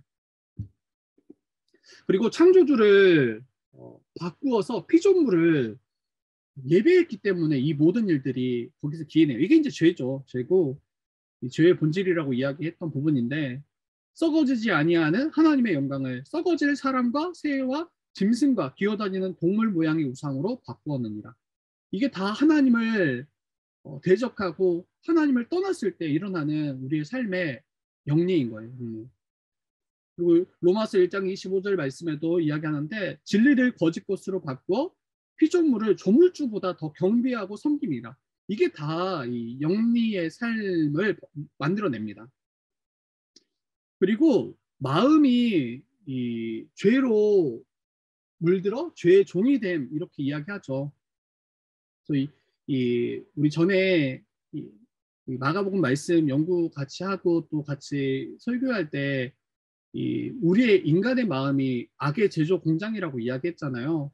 그 마음에서부터 모든 이 죄의 종욕이 일어납니다. 그래서 마음의 종욕, 그 상실한 마음대로 하나님이 내버려 두신 예레미야 7장 9절도 이야기하죠. 만물보다 거짓되고 심히 부패한 것은 우리의 마음이라. 누가 등이 이를 알리요. 그래서 로마서 3장 10절에서 12절 말씀도 그래서 이 의인은 하나도 없다. 깨닫는 자도 없다. 하나님을 찾는 자도 없다. 여러분 마음이 죄로 물들어서 죄의 종이 되어서 살아가는 자의 모습이 바로 이제 진노 아래 살아가는 그 모습입니다. 그래서 여러분 세상 사람들이 승승장구하는 거 여러분 부러워하지 않았으면 좋겠어요. 이 말씀의 통치를 벗어났는데 그것이 도리어 편하고 괜찮을 때 그것을 우리가 쫓지 않았으면 좋겠어요. 좀 불편하더라도 좀 어렵더라도 말씀을 따라 그 말씀의 통치 가운데 말씀의 다스림 가운데 살아가는 게 이게 복이에요. 도리어는 우리 이렇게 이야기할 수 있어요. 괜히 예수 믿어가지고 너무 불편해. 자유가 없는 것처럼 보여. 다른 사람들은 다 잘만 되던데 왜 나는 이런가? 여러분 이게 복이에요. 이게 복이에요. 세상 사람들은 하나님 말씀을 생각하지 않고 그 말씀의 통치를 받지 않기 때문에 자기 편한 대로 그냥 살아가는 거예요. 누가 관여하지 않아요. 거기에 누가 문제 제기하지 않아요. 그래서 굉장히 해피한 것처럼 보여요. 편한 것처럼 보이고 괜찮은 것처럼 보이고 도리어 성공한 것처럼 보여요. 그런데 그게 도리어 저주일 가능성이 굉장히 커요. 그리고 이것은 이 진노는 이 땅에서 그렇게 부어지기도 하지만 주님 다시 오실 때 이 부활한 그 몸을 가지고 영원히 한편에서는 영원히 하나님과 함께 영원한 복과 안식을 누리겠지만 한편에서는 그 부활한 몸을 입고 영원히 형벌받는다라는 걸 우리가 기억했으면 좋겠어요. 그러면 이 땅에서 좀 불편한 거 감수하셔야 돼요. 말씀의 통치를 받기 때문에 불편한 거라면. 내가 너무 어리석고 미련해서 불편한 거는 이거는 좀 노력하셔야 되겠죠. 근데 그런 거 아니고 말씀 때문에 내가 불편하고 말씀 때문에 내가 지금 고민되고 말씀 때문에 내가 지금 힘들더라면 이게 은혜인 것 같아요. 이게 은혜인 것 같아요. 그리고 좀 그 길을 좀 우리가 더 붙잡았으면 좋겠습니다. 그러면 우리 하나님의 진노를 어떻게 이해할 것인가? 하나님의 진노를 어떻게 이해할 것인가? 하나님의 진노를 잘 이해하기 위해서는 하나님이 어떤 분이신지 잘 이해하는 게 가장 먼저예요. 그래서 하나님은 거룩하신 하나님이다. 거룩하신 하나님입니다. 거룩하신 하나님이시기 때문에 죄와 양립되거나 공존하거나 타협하실 수 있는 분이 아니에요. 근데 만약에 사랑의 하나님만 우리가 이야기한다면 이게 양립되는 것처럼 이해하고 타협되는 것처럼 생각할 수가 있어요. 어떤 분들은 이렇게 말합니다. 하나님은 사랑이신데 어떻게 하나님이 진노하실 수 있습니까? 이렇게 질문해요. 하나님은 사랑이신데 진노하시는 게 말이 됩니까? 사랑이시기에 진노하실 수 없다라고 이야기해요. 그러나 하나님은 거룩하시기 때문에 반드시 진노하시고 또 공의로우시기 때문에 심판하신다라는 이것을 같이 붙잡으셔야 돼요. 만약 하나님을 사랑의 하나님으로만 이야기하고 죄에 대해서 진노하시거나 심판하시는 것을 부정한다면 이 또한 우상 숭배와 다르지 않아요. 성경이 말하는 참된 하나님이 아닌 자기가 임의로 만들어낸 그 하나님을 섬기는 것과 다르지 않아요. 여러분, 성경의 하나님을 일부분만 이야기하는 거, 분명히 하나님을 이야기하지만 성경의 하나님을 부분적으로 이야기하는 것을 경계하셔야 돼요. 그게 우상 숭배와 크게 다르지 않아요. 모세가 십계명을 받아서 산에 올라가잖아요. 십계명을 받으러 산에 올라가잖아요. 한참 지나도 내려오지 않을 때 이스라엘 백성들이 불안해지기 시작합니다. 그리고 이 아론에게 청하죠. 애굽에서 인도해낸 하나님을 만들어 달라. 그 하나님을 우리에게 만들어 달라. 이렇게 청합니다. 그리고 가장 귀한 금을 다 십시일반 다 모아요. 모든 이스라엘 백성들이. 그래서 불에 넣어서 이 신상을 만들어내는데 그게 이제 송아지죠. 송아지. 금송아지. 그래서 사람들은 아론도 뿐만 아니라 아론도 너희를 인도해낸 하나님이다. 이렇게 외치고 사람들도 그 앞에서 뛰놀며 기뻐하고 경배해요. 그런데 참 하나님이냐는 거예요. 하나님으로 인식하고 자기들을 애굽에서 건져낸 하나님으로 인식하고 그 하나님을 지금 만들어낸 거예요. 그리고 정말 기뻐했어요. 그리고 정말 아마 진심으로 경배했을 거예요. 문제는 뭡니까? 하나님은 십계명을 통해서 뭐라고 이야기하세요? 하나님 외에 다른 어떤 신상들 만들지 말라. 나 외에 다른 신에 절하지 말라. 하나님은 창조주 하나님이시기 때문에 어떤 형상으로도 묘사될 수 없어요. 묘사하려고 하는 순간부터 이미 우상숭배예요. 하나님이 창조주 하나님이시기에 어떤 피조물로도 표현될 수 없고 형상화할 수 없음을, 그리고 그러할 때 하나님의 그 거룩은 다 변형되고 또 축소시키고 결과적으로는 우상숭배로 나아가게 되어 있습니다. 그래서 하나님이 어떤 분이신가 이야기할 때 여러분 유일하게 우리가 말할 수 있어야 되는 것은 그 하나님에 대해서 우리가 설명할 때 유일하게 근거해서 말할 수 있는 것은 바로 성경이에요. 성경에서 하나님을 어떻게 계시하는가. 그 하나님을 우리가 어느 한 부분만 이야기하는 것이 아니라 성경에서 계시하신 그 하나님을 온전히 말하려고 또 알아가려고 애쓰는 것. 이것이 바로 우리에게 필요한 자세인 거죠. 그리고 하나님을 밝히 알아가기 위해서 가장 중요한 지점은 예수 그리스도를 아는 거예요. 예수 그리스도가 하나님의 가장 그 형상에 합당하고 가장 그 형상을 잘 드러내주는 분이시기 때문이에요. 그분이 하나님이시고 그분이 하나님의 아들이시기 때문이에요. 그래서 여러분 우리가 하나님을 알기 위해서 다른 것을 의지하지 않았으면 좋겠어요. 그리고 나의 경험으로 하나님을 계속 소개하고 알아가려는 것을 조금은 경계했으면 좋겠어요. 이제 그때 이제 형파적인 일부분을 가지고 하나님을 마치 전부인 것처럼 말하기 시작합니다. 네, 가로 2번을 한번 보도록 하겠습니다. 가로 2번을 보면 네, 하나님의 거룩하심을 할 때 죄에 대한 하나님의 진노도 이해할 수 있다. 하나님의 거룩하심을 할 때 죄에 대한 하나님의 진노도 이해할 수 있다. 그렇죠? 하나님이 얼마나 거룩하신지 알 때 그때 하나님의 진노가 얼마나 심각하고 이 진노가 얼마나 우리에게 부어질지 이걸 바로 이해할 수 있죠. 계시록 3장 6절에 죄인들에 대해서 어떻게 하나님이 반응하시는가 할 때는 내 입에서 너를 토해내리라 이렇게 말씀하세요. 하나님이 죄와 결코 양립하실 수 없고 온전히 죄가 전혀 없으신 흠없으신 하나님이시기 때문에 이렇게 반응하세요. 그리고 하박국 1장 13절에도 이렇게 이야기하십니다. 주께서는 눈이 정결하심으로 악을 참아 보지 못하시며 폐역을 참아 보지 못하시거늘. 하나님이 얼마나 정결하신 분이신지 거룩하신 분이신지 그때 죄에 대해서 어떻게 바라보시는지 죄인에 대해서 어떻게 바라보시는지 왜 진노하시는지 이해할 수가 있는 거죠. 그리고 가로 3번을 보시면 거룩하신 하나님 앞에서 사람들은 다 두려워했다. 아까 제가 이야기했던 부분과 연결이 돼요. 사람들은 다 거룩하신 하나님 앞에 설 때 또 그분이 임하신다고 할 때 다 두려워했어요. 어느 누구도 두려워하지 않은 자가 없었어요. 이 하나님의 존재가 어떠한지 바로 알 때 가능한 것이고 자기의 죄됨이 얼마나 심각한지 바로 알 때 이와 같이 반응합니다. 뭐 선지자들은 괜찮았냐? 그러지 않아요. 이사야서 6장 1절에서 5절 보면 이사야의 고백이 뭐라고 이야기합니까? 이 5절만 제가 읽어볼게요. 그때 내가 말하되 화로다. 나여 망하게 되었도다. 나는 입술이 부정한 사람이요. 나는 입술이 부정한 백성 중에 거주하면서 만군의 여호와이신 왕을 배웠음이로다 하였더라.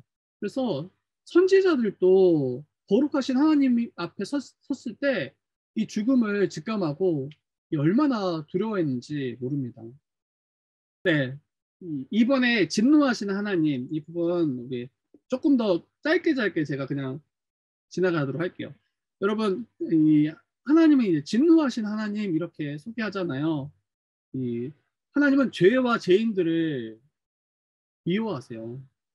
그리고 회개치 않은 죄인들을 벌하시고 진노하시는 분이세요. 이게 이제 하나님이 공의로우시다라는 이야기와 같은 이야기죠. 어떤 이들은 이제 죄는 미워하되 죄인은 사랑하라 이렇게 이야기하는 분들이 있어요.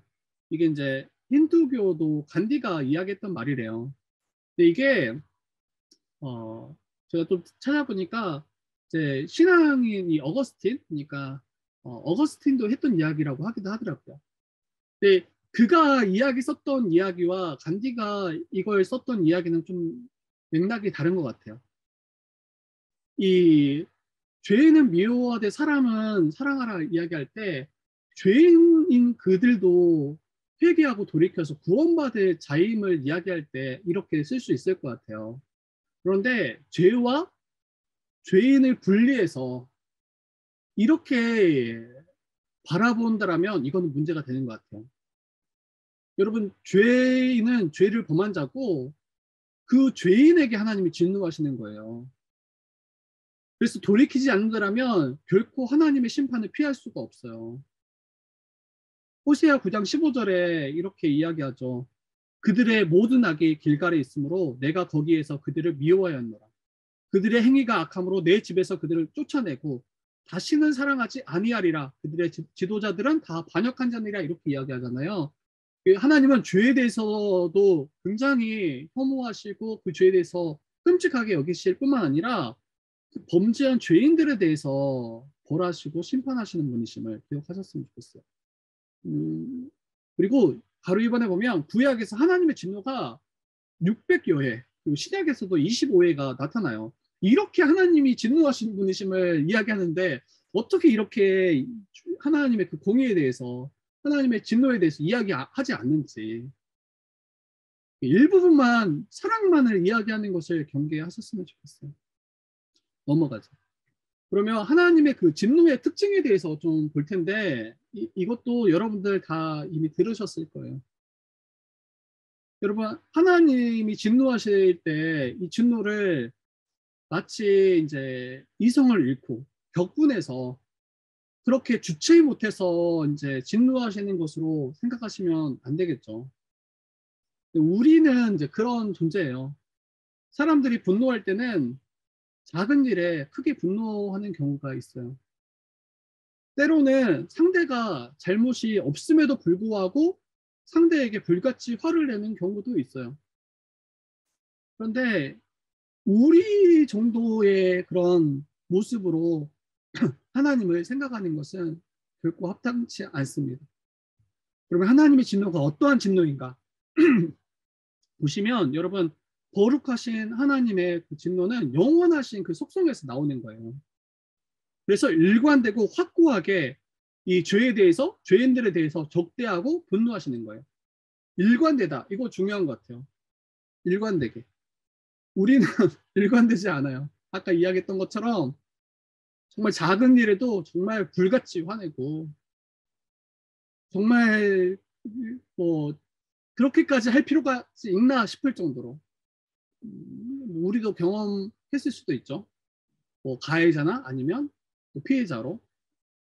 이 존 스토트 이야기가 있는데 이거 넘어갑시다. 우리 제임스 패커로 바로 넘어갑시다. 제임스 패커 이야기를 한번 우리 한 분이 읽고 나서 이야기해 봅시다. 우리 사모님 한번 읽어주실래요? 우리 선이가 아마 소리가 들어올 것 같긴 한데 한번. 하나님의 진노는 곧 그분의 거룩함에 반하는 모든 것에 대한 하나님의 혐오이다. 그것은 하나님께서 불쾌하신 것을 적극적으로 드러냈을 때에 발현된다. 그리고 그것은 의로운 진노이다. 즉 창조주의 도덕적 완전함이 피조물의 도덕적 어그러짐에 대해 보이는 의로운 반응이다.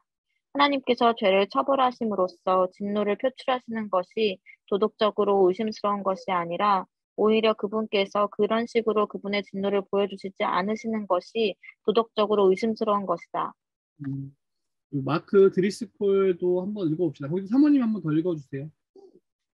하나님은 완벽하시기 때문에 하나님의 분노는 완벽하며 그렇기 때문에 하나님은 노하기를 더디하시고 때때로 진노를 돌이키시고 종종 뒤로 미루시며 자주 참으십니다. 네, 그래서 우리 앞에 이야기했던 것처럼 하나님의 그 진노가 우리와 같지 않다. 우리 정말 일관되지도 않고 또는 이렇게 이제 이성을 잃고 이런 식의 진노가 결코 아니시고 악에 대해서 이 일관되게 또 거룩함에 반하는 것에 대해서 하나님이 혐오하시고 이걸 벌하시는 그 진노임을 이거를 우리가 분명하게 또 붙잡았으면 좋겠어요. 네, 넘어갑시다. 넘어가서 바로 4번에 보면 죄에 대해서 진노하시는 거룩하신 하나님을 두려워하라 이렇게 이야기해요. 우리는 다 죄 아래 났기 때문에 이 죄에 대해서 진노하시는 하나님을 두려워해야 돼요. 이 두려움이 이제 빠질 때 일단은 죄도 무엇인지 모를 때가 있을 것이고 또 하나님이 얼마나 거룩하신지 모를 때가 이때 이런 두려움이 없는 거예요. 그래서 혹 이제 우리가 살아갈 때 이제 죄에 또 넘어질 때가 있을 때 그때 우리는 어떻게 반응하는가 이것을 한번 생각해 봤으면 좋겠어요. 정말 죄에 대해서 또 하나님에 대해서 이걸 두려워하고 있는가 우리가 돌아봤으면 좋겠습니다. 네, 3번 우리 마지막인데요. 우리 3번 한번 우리 오직 사랑의 하나님 물음표 이 부분 한번 보도록 하겠습니다. 앞에 계속 다루었던 부분들이라 여기도 간단하게 다룰게요. 현대인들이 하나님을 어떻게 이해하는가? 많은 현대인들은 이 하나님을 이제 사랑의 하나님으로만 이렇게 이제 인식하고 있는 경우가 많이 있습니다.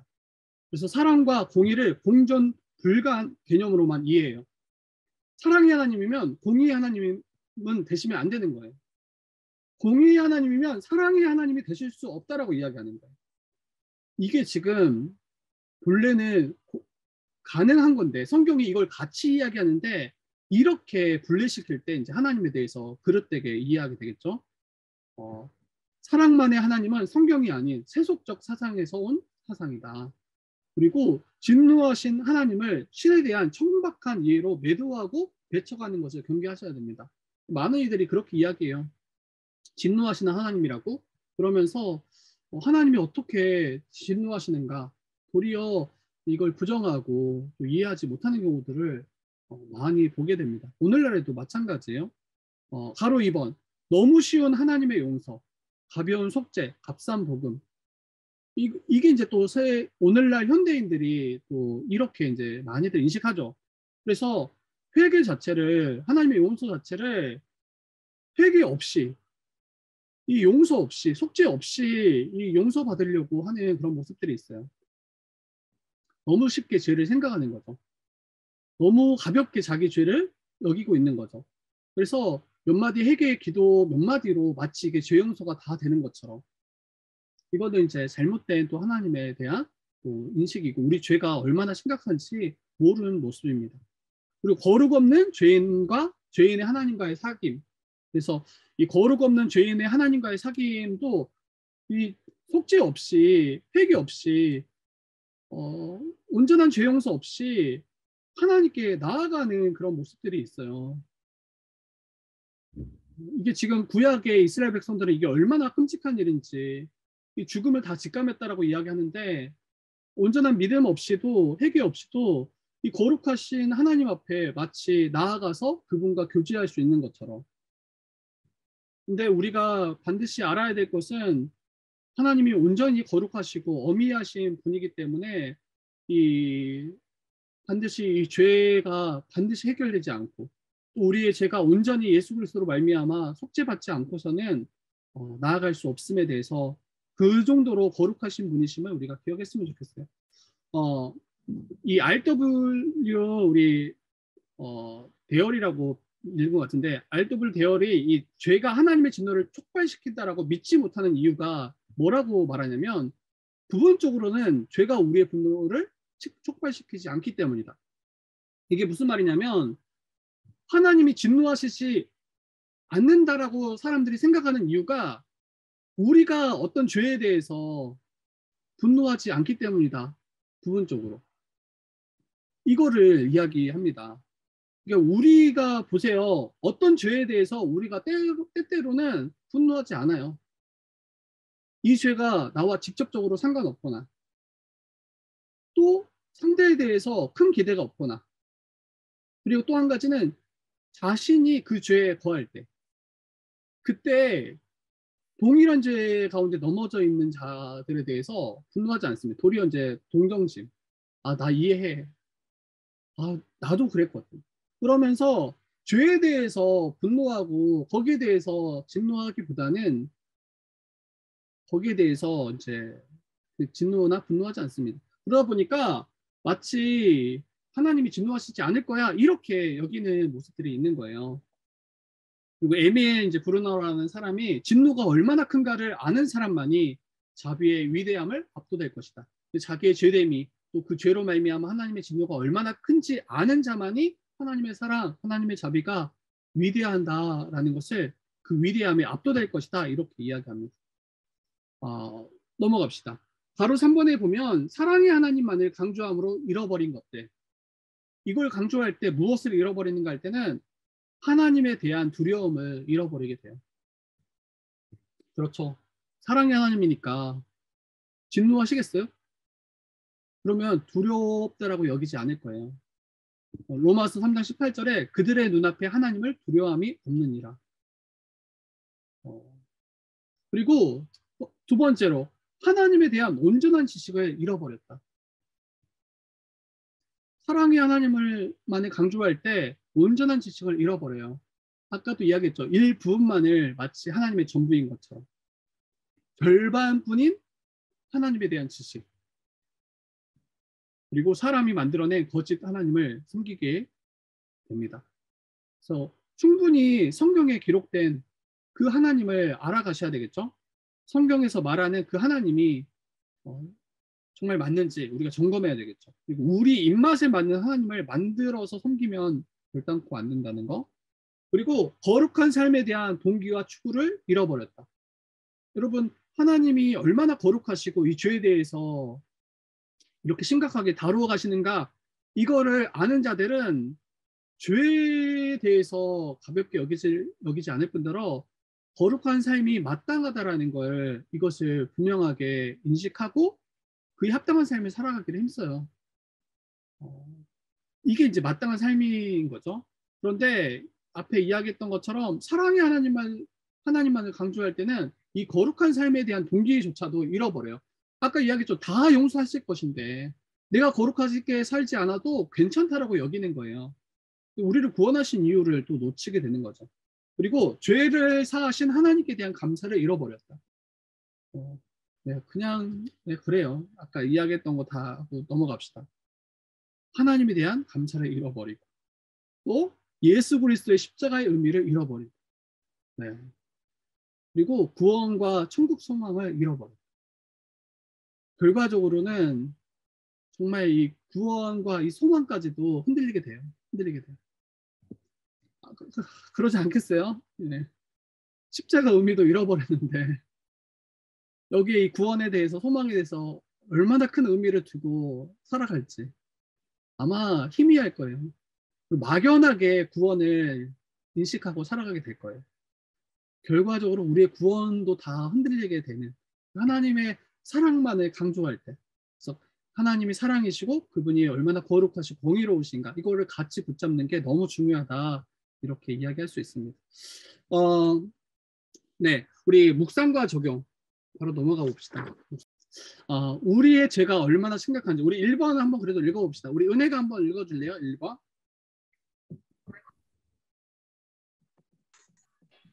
우리의 죄가 얼마나 심각한 것인지 그 죄에 대해 선고된 형벌이 얼마나 엄중한 것인지 생각하고 그 죄와 형벌 가운데 있었던 우리 자신에 대해 직시하고 그것에서 벗어나는 것이 구원임을 분명히 알아야 한다. 그렇죠.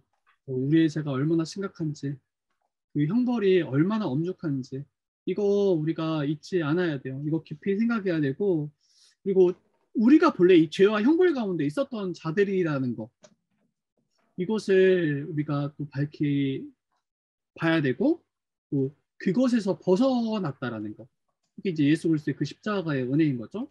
이게 바로 구원이다. 이게 바로 구원이다. 예수 믿고 구원받았다. 땡. 천국 가겠구나.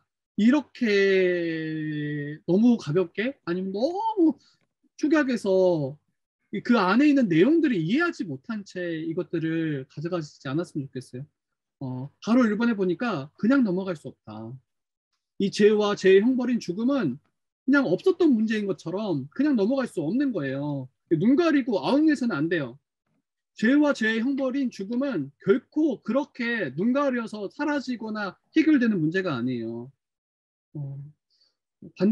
우리가 반드시 알아야 돼요. 반드시 알고 우리의 죄에 대해서 또 이 형벌에 대해서 어떻게 우리가 구원받았는지 그걸 밝히 아셔야 됩니다. 그리고 죄는 처리되어야 돼요. 그리고 의는 성취되어야 돼요. 이건 이제 다음에 더 살필 건데 이 죽음의 형벌이 반드시 담당되어야만이 그래서 예수 그리스도가 그 십자가에서 죽으셨다는 거. 우리 처음 이거 시작할 때 질문 기억나시죠? 꼭 그렇게 죽으실 필요가 있었는가? 꼭 그렇게 죽으셔야 했어요. 그래야 우리의 죄가 해결되기 때문이에요. 그래야 우리의 의가 성취되기 때문이에요. 그리고 가로 2번에 보니까 아무도 대신할 수 없다. 누구만 대신할 수 있는가? 자신도 담당할 수 없어요. 모든 죄와 죄책을 대신 담당할 존재가 필요해요. 부모도 안 돼요. 부모도 안 되고 자식도 안 되고 아무리 여러분을 사랑하는 그 어떤 누군가라고 할지라도 이 문제를 대신 담당할 수가 없어요. 오직 그 예수께서 이걸 담당하실 필요가 있고 담당하신 거죠. 네, 우리 2번 오직 예수 그리스도. 그래서 오직 예수 그리스도만 우리가 의지하고 그분의 죽음만이 반드시 필요했다라는 거. 바로 1번에 보니까 우리의 죄의 심각성을 깊이 생각하고 하나님의 놀라우신 은혜로 그 죄가 사해졌음을 감사하자. 이거 아는 자는 감사하죠. 이거 아는 자는 결코 우리가 해결할 수 없었던 그 죄의 문제를 우리 주님께서 사하셨고 해결하셨음에 감사하자. 어떻게 우리 같은 자를 위해 죽으셨는가? 우리를 위해 예수님의 대속적 죽음이 반드시 필요했다라는 거. 이거 우리가 기억했으면 좋겠어요. 네, 3번으로 바로 넘어가겠습니다. 3번. 죄의 심각성과 비참함과 그 결과의 참혹함을 알 때 거룩을 추구한다. 저와 여러분들이 정말 거룩한 삶을 추구하는가? 우리 일상에서 정말 구별된 삶을 하나님께 속한 하나님이 기뻐하시는 그 삶을 살아가기를 힘쓰고 이걸 소망하고 있는가? 이거를 한번 보시면 우리가 이 죄의 심각성, 이 비참함, 그 결과의 참혹함을 밝히 우리가 믿고 깨닫고 있는지를 좀 더 드러나게 될 것 같아요. 그리고 그러한 자들은 거룩을 추구합니다. 죄를 안다는 것은 거룩을 아는 자이고, 2번에서 하나님의 마음으로 죄를 혐오하고 하나님의 거룩을 사모하자. 그러니까 하나님의 마음을 갖고 하나님의 그 관점에서 이 죄를 바라볼 수 있어야 돼요. 그때 거룩을 우리가 추구하고 거룩한 삶을 힘쓸 수 있는 거죠.